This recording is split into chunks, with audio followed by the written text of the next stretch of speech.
Hello, ഇന്നത്തെ good morning വീഡിയോയിലേക്ക് സ്വാഗതം കേട്ടോ. എല്ലാവർക്കും ഗുഡ് മോർണിംഗ്.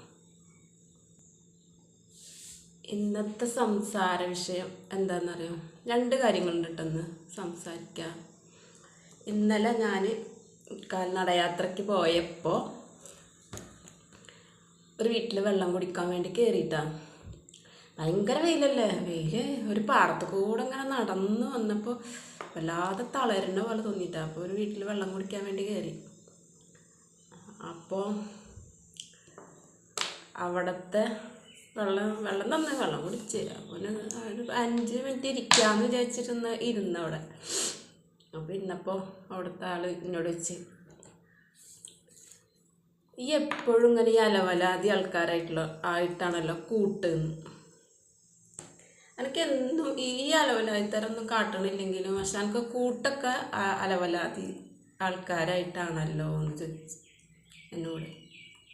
അപ്പം ഞാൻ പറഞ്ഞ്, ഞാൻ അലവലാതി ആൾക്കാരായിട്ട് കൂട്ടുകൂടിയ ഏത് അലവലാതി ആൾക്കാരായിട്ടാണ് ഞാൻ കൂട്ടുകൂടി നടക്കണത് കണ്ട്, അല്ലെങ്കിൽ പോട്ടെ ഞാൻ നല്ല ആൾക്കാരായിട്ട് കൂട്ടുകൂടി നടക്കണത് നിങ്ങൾ കണ്ടുണ്ടോ? എനിക്ക് അലവലാതി ആൾക്കാരായിട്ടുള്ള കൂട്ടുമില്ല, പിന്നെ നല്ല ആൾക്കാരായിട്ടുള്ള കൂട്ടില്ല. ഒരാൾക്കാരായിട്ടും കട്ട പിടിച്ചിട്ട് കട്ട ചങ്കാണെന്നൊക്കെ പറയില്ല ആൾക്കാർ, ബെസ്റ്റ് ഫ്രണ്ടാണ് അല്ലെങ്കിൽ എന്താണ് എൻ്റെ ബെസ്റ്റിയാണ്, അങ്ങനെയൊക്കെ ആൾക്കാർ പറയില്ലേ. പുതിയ തലമുറക്കാർ പലതും പറയും. അവർക്ക് അങ്ങനെ പറഞ്ഞാൽ അപ്പോൾ പുതിയ ആൾക്കാർക്ക് അത് മനസ്സിലാവുള്ളൂ. പഴയ ഭാഷയിൽ പറഞ്ഞാൽ പുതിയ ആൾക്കാർക്ക് മനസ്സിലാവില്ല. ഒരാളായിട്ടും ആര് തന്നെ ആയിക്കോട്ടെ, ഒരാളായിട്ടും ഒരു പരിധിയിലും കൂടുതൽ അടുക്കുന്ന സ്വഭാവം എനിക്കില്ല. പണ്ടേ ഇല്ല, ഇപ്പോഴും ഇല്ല. പിന്നെ ഞാൻ സപ്പോർട്ട് നിൽക്കുക എന്ന് പറഞ്ഞാൽ പിന്നെ എന്താ പറയുക, കഷ്ടപ്പെടുന്ന ആൾക്കാർ അല്ലേ, കഷ്ടപ്പെടുകയല്ല, അങ്ങനല്ല, മറ്റുള്ളവരാൽ ക്രൂശിക്കപ്പെടുന്ന ആൾക്കാരുണ്ടാവില്ലേ, അതായത് എപ്പോഴും മറ്റുള്ള ആൾക്കാർ ദ്രോഹിച്ചുകൊണ്ടിരിക്കുന്ന, അതനുഭവിക്കുന്ന ആൾക്കാരില്ല, അവർക്കൊരു സപ്പോർട്ടായിട്ട് അല്ലെങ്കിൽ ഒരു സഹായമായിട്ടൊക്കെ ഞാൻ നിൽക്കാറുണ്ട്. ദ്രോഹിക്കുന്നവർക്ക് ഒരിക്കലും ഞാൻ കൂട്ട് നിൽക്കാറില്ല. മറ്റുള്ളവരെ ദ്രോഹിക്കാൻ ഞാൻ കൂട്ട് നിൽക്കാറില്ല. അത് ഇതുവരെ ഉണ്ടായിട്ടില്ല, ഇങ്ങോട്ട് ഉണ്ടാവാനും പോണില്ല. പിന്നെ ഒരാൾക്ക് ഒരു വ്യക്തിക്ക്, അത് ആണായിക്കോട്ടെ പെണ്ണായിക്കോട്ടെ, പിന്നെ ഒരു എന്തെങ്കിലും ഒരു ഹെൽപ്പ് വേണം, ആ ആൾക്കൊരു നിസ്സഹായാവസ്ഥ, എവിടെ ഒരു പിടിവള്ളി ഇല്ലാതെ നിൽക്കുകയാണെന്ന് കാണുമ്പോൾ ഞാൻ എന്നെ കൊണ്ട് പറ്റുന്ന പോലെ ഞാൻ സഹായിച്ചെടുക്കാറുണ്ട്. അപ്പോൾ ആ ആൾ മുന്നേ തെറ്റ് ചെയ്തിട്ടുണ്ടോയെന്നൊന്നും ഞാൻ നോക്കാറില്ല. പിന്നെ എന്നോട് പെരുമാറുമ്പോൾ തെറ്റായിട്ട് എന്തെങ്കിലും കാണുന്നുണ്ടോ, അല്ലെങ്കിൽ ഞാൻ അവരായിട്ട് അവരെ സഹായിക്കണ സമയത്ത് അവരെന്തെങ്കിലും തെറ്റ് ചെയ്യുന്നുണ്ടോ എന്ന് ഞാൻ ശ്രദ്ധിക്കാറുണ്ട്. അപ്പോൾ അവരൊരു കാര്യങ്ങളോ അങ്ങനെ മോശമായിട്ടുള്ള കാര്യങ്ങളൊന്നും ചെയ്യുന്നില്ല എന്ന് കാണുമ്പോൾ ഞാൻ വീണ്ടും വീണ്ടും അവരെ സഹായിക്കാറുണ്ട്. പക്ഷെ അതിന് മുന്നേ, എന്നായിട്ട് പരിചയപ്പെടുന്നതിന് മുന്നേ അവർ പലതും ചെയ്തിട്ടുണ്ടാവും, അത് ഞാൻ നോക്കാറില്ല. കാരണം അവർ അങ്ങനെ ചെയ്തിട്ടുണ്ടെങ്കിൽ അവർ എന്നായിട്ട് കൂട്ടുള്ളപ്പോഴും അത് ചെയ്ത് കണ്ടിന്യൂസ് ആയിട്ട് ചെയ്തുകൊണ്ടിരിക്കും. പക്ഷെ എന്നായിട്ട് കൂട്ടുകൂടിയതിന് ശേഷം അങ്ങനെ, അല്ലെങ്കിൽ ഞാൻ പലപ്പോഴും സഹായിക്കാനായിട്ട് ഞാൻ ആളുടെ അടുത്ത് ചെല്ലുമ്പോൾ മോശമായിട്ടൊരു കാര്യം അവിടെ കാണുന്നില്ലെന്ന് ഉണ്ടെങ്കിൽ ഞാൻ മറ്റുള്ളവർ പറയണത് ഞാൻ ശ്രദ്ധിക്കാറില്ല. കാരണം അവനങ്ങനെ അന്ന് ചെയ്തതാണ്, അല്ലെങ്കിൽ അവളങ്ങനെ അന്ന് ചെയ്തതാണ്, അതുകൊണ്ടാണ് ഇങ്ങനെ വന്നതെന്ന് പറഞ്ഞിട്ട് അതിനുള്ളൊരു ശിക്ഷ കൊടുക്കാനായിട്ട് ഞാൻ ഒരുമ്പെടാറില്ല. അവർ തെറ്റ് ചെയ്തിട്ടുണ്ടെങ്കിൽ അവരെ പഠിച്ചോ ശിക്ഷിച്ചോട്ടെ, അതിന് ശിക്ഷ കൊടുക്കേണ്ട ആൾ ഞാനല്ല. പിന്നെ എന്നെ ഉപദ്രവിച്ചിട്ടുണ്ടെങ്കിൽ ഞാൻ ശിക്ഷിക്കാറുണ്ട്, അതൊരു കാര്യമാണ്. എന്നെ ഉപദ്രവിച്ചിട്ടുണ്ടെങ്കിൽ എന്ത് കാര്യത്തിലായാലും ഞാൻ ശിക്ഷിക്കാറുണ്ട്. പിന്നെ സാമ്പത്തിക കാര്യങ്ങൾ മാത്രം ഞാൻ വിട്ടുകൊടുക്കും.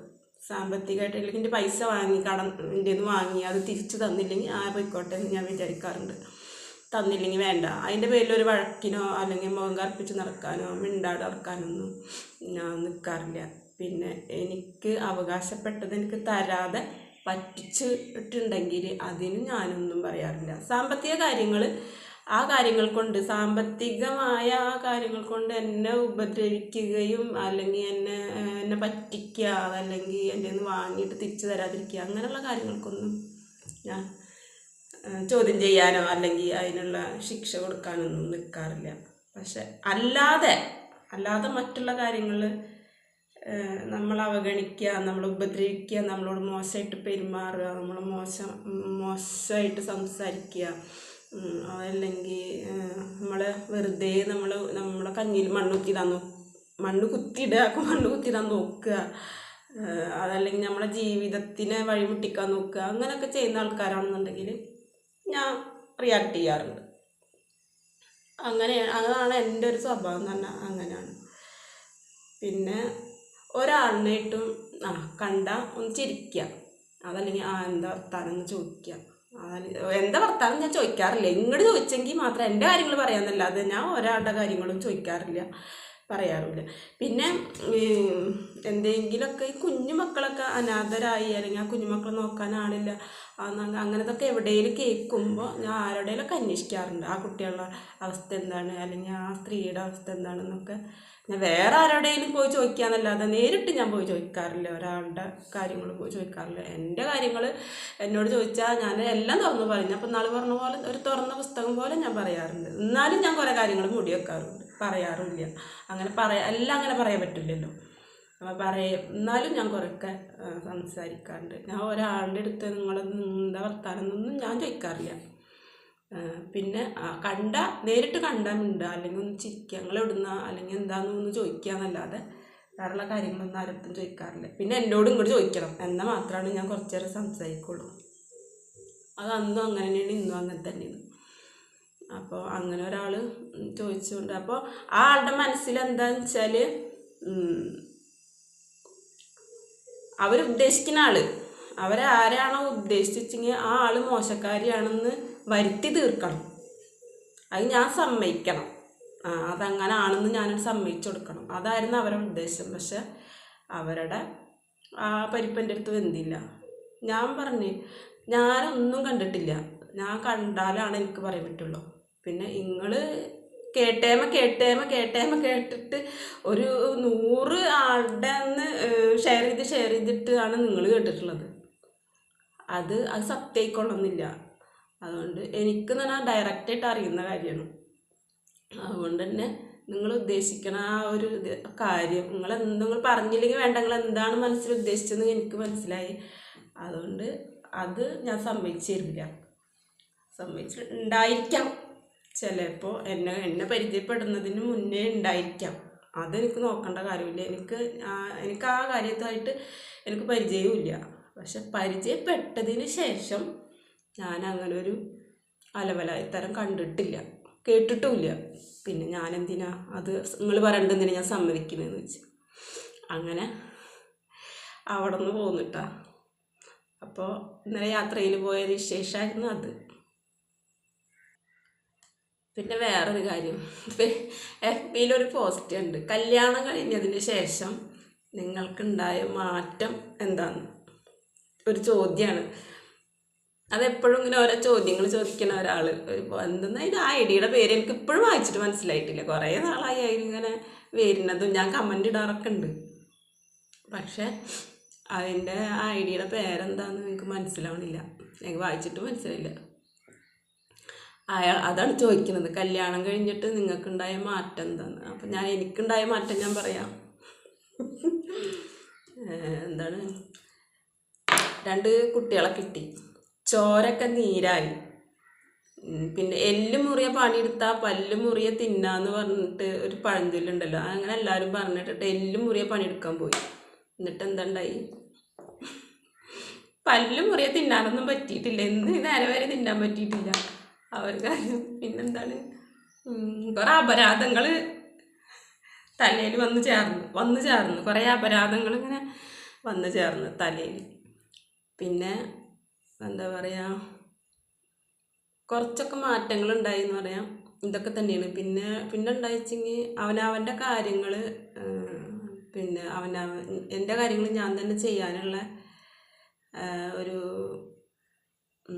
തൻ്റെ ഇടം ഉണ്ടായി. അതായത് മരിച്ചാൽ ശരിയാവില്ല, ജീവിക്കണം എന്ന് അങ്ങനെ തീരുമാനിച്ചിട്ട് മുന്നോട്ട് ജീവിക്കണം എന്നുള്ള ആ ഒരു തീരുമാനത്തിലെത്താനുള്ള ഒരു തൻ്റെ ഇടമുണ്ടായി. അല്ലെങ്കിൽ അതിന് മുന്നേ കല്യാണം കഴിക്കാനായിട്ട് മുന്നേ ഉണ്ടായിരുന്നത് അയ്യോ അങ്ങനെയൊക്കെ അവിടെ ഇവിടെ ഒക്കെ ഓരോന്ന് കേൾക്കുമ്പോൾ നമുക്ക് അങ്ങനെയൊക്കെ സംഭവിച്ചു പോയാൽ റബ്ബെ എങ്ങനെ ജീവിക്കും, എന്താവും, ആര് നോക്കും, ആര് സംരക്ഷിക്കും, ആര് തരും, അങ്ങനെയൊക്കെയുള്ള ഒരു അന്നൊക്കെ ഉണ്ടായിരുന്നു. പക്ഷെ കല്യാണം കഴിഞ്ഞപ്പോൾ അതൊക്കെ പോയി. അതൊക്കെ ഉണ്ട്. ആരും തരണ്ട, ആരും നോക്കും വേണ്ട, എങ്ങനെ ജീവിക്കും എന്നുള്ള ഒരു വേണ്ട, നല്ല നിലക്കൊക്കെ തന്നെ ജീവിക്കാൻ പറ്റി. അതൊക്കെ കല്യാണം കഴിഞ്ഞത് കൊണ്ടുണ്ടായ മാറ്റങ്ങളാണ് കേട്ടോ. അപ്പോൾ എഫ് ബിയിലൊരു പോസ്റ്റ് കണ്ടപ്പോൾ പറഞ്ഞതാണ്. അതിന് ഞാൻ ഇടയ്ക്കിടയ്ക്ക് കമൻ്റ് ഇടാറൊക്കെ ഉണ്ട്. പക്ഷെ ഇന്ന് ഞാൻ കമൻ്റ് ടൈപ്പ് ചെയ്ത് വന്നപ്പോൾ എനിക്ക് തോന്നി അതല്ല, അത് ഇന്നത്തെ വീഡിയോയിൽ അങ്ങ് പറയാമെന്ന് വിചാരിച്ചു. കുറേ അപരാധങ്ങൾ കേട്ടിട്ടോ. പിന്നെ എന്താ പറയുക, വേറെ 2-3 കാര്യങ്ങളൊക്കെ ഉണ്ടായി. പിന്നെ ക്ഷമ, മറ്റുള്ളവർ ചെയ്യുന്നതിൻ്റെ ഭവിഷ്യത്ത്, അതായത് നമ്മുടെ കൂടപ്പറപ്പിങ്ങളായാലും നമ്മുടെ ചുറ്റുപാടും ഉണ്ടാകുന്ന ആൾക്കാരുണ്ടല്ലോ, അവർ ചെയ്യുന്നതിൻ്റെ പരിണിത ഫലം ഞാൻ അനുഭവിക്കേണ്ടി വരും എന്ന് കരുതിയിട്ട് ഞാൻ റിയാക്ട് ചെയ്തിട്ട് ഒരുപാട് ദേഷ്യപ്പെട്ടിട്ട് ക്ഷമയില്ലാണ്ട് പെരുമാറിയിട്ടൊക്കെ അങ്ങനെയൊക്കെ ഉണ്ടായിരുന്നു കേട്ടോ. അത് കല്യാണം കഴിക്കണ മുന്നേ ഉണ്ട്. പക്ഷെ അവരതുകൊണ്ടൊന്നും ചേഞ്ചായില്ല, അവരാരും ചേഞ്ചായില്ല. പക്ഷെ ഞാൻ ചേഞ്ചായി.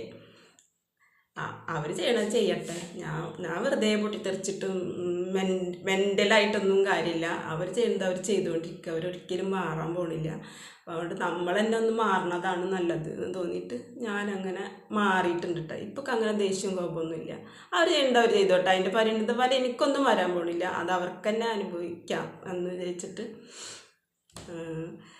ഞാനങ്ങനെ ഇപ്പോൾ ക്ഷമ ഉണ്ട് കേട്ടോ. പണ്ടത്തെ പോലെ ആ ഒരു ദേഷ്യമില്ല, മിണ്ടിയ ദേഷ്യപ്പെടുന്നൊരു സ്വഭാവമൊക്കെ ഉണ്ടായിരുന്നു. അത് ചെയ്തന്നെ നമ്മൾ വരുമാനത്തിനനുസരിച്ച് ജീവിക്കുന്നില്ല, അത് കാണുമ്പോൾ എനിക്ക് ദേഷ്യം വരും. പിന്നെ വീട്ടിലുള്ളത് പുറത്തോട്ട് കൊണ്ടുപോവുക, പുറത്തുനിന്നൊന്നും അകത്തോട്ട് കൊണ്ടുവരാതെ, അതായത് അധ്വാനിച്ചിട്ട് വീട്ടിൽ കൊണ്ടുവരാതെ വീട്ടിലുള്ളത് എടുത്തിട്ട് പുറത്തോട്ട് കൊണ്ടുപോകുന്ന ഒരു സ്വഭാവം അതെനിക്കിഷ്ടമല്ലാത്തതാണ്. അപ്പോൾ അതങ്ങനെയൊക്കെ ആരെങ്കിലുമൊക്കെ കൂടപ്പറപ്പിങ്ങൾ തന്നെ ആരെങ്കിലുമൊക്കെ അങ്ങനെ ചെയ്യുന്നത് കാണുമ്പോൾ ഞാൻ വല്ലാതെ വയലൻ്റാവുക ചെയ്തത്.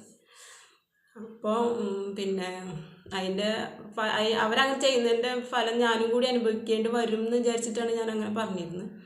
പക്ഷെ എനിക്ക് അതിൻ്റെ പറ്റി ഒന്നും അനുഭവിക്കേണ്ടെന്ന് വന്നില്ല. അത് അവർ ചെയ്തെങ്കിൽ അവർ തന്നെ അനുഭവിക്കുന്നുണ്ട്. അപ്പോൾ അതുകൊണ്ട് ഞാനിപ്പോൾ അതിനെ പറ്റിയൊന്നും റിയാക്ട് ചെയ്യാറില്ല, ചോദിക്കാറില്ല, പറയാറില്ല. അതുകൊണ്ട് തന്നെ എനിക്കിപ്പോൾ ദേഷ്യവും കോപമൊന്നും ഇല്ല. ഓക്കെ. അപ്പോൾ വേറെ കുറേ കാര്യങ്ങളൊക്കെ ഉണ്ടായിരുന്നു, ഇപ്പോൾ ഓർമ്മയിൽ വരുന്നില്ല. ഒരു ക്യാമറ ഓൺ ആക്കിയാൽ അതൊക്കെ ഓർമ്മ വരണ്ടേ. അപ്പോൾ ഓക്കെ, എന്നാൽ എല്ലാവർക്കും ഒരിക്കൽ കൂടി ഗുഡ് മോർണിംഗ്.